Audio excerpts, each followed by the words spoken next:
Parallelism. Parallelism means that each item follows the same grammatical pattern, and this is especially the case when you're listing or comparing ideas or contrasting things. There are oftentimes faults in student work as regards parallelism, but also in the work of native speakers.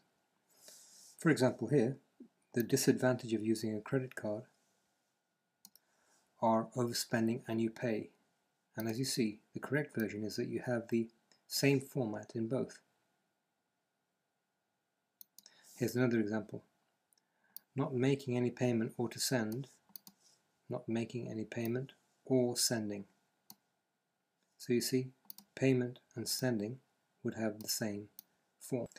Now you can look at authentic text written by a student who had been studying English in Kalmar some years ago, and what are the parallelism errors here. And the errors here are, for example, how do we best use a textbook, what alternatives are there available to the textbook, and how to integrate the internet with good English lessons. And here I would suggest, how do we best use a textbook?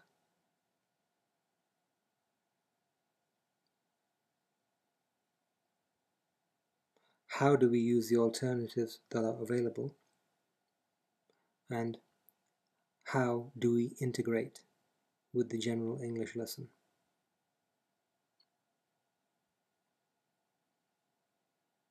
The thing missing here is that you have how, what, how, and how again.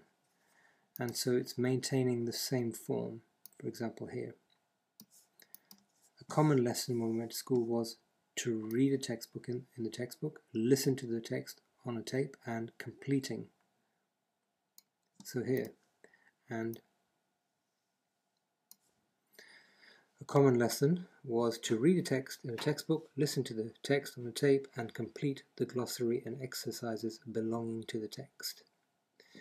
So this here is a post modifier of glossary and exercises, whereas this here should be in the same format.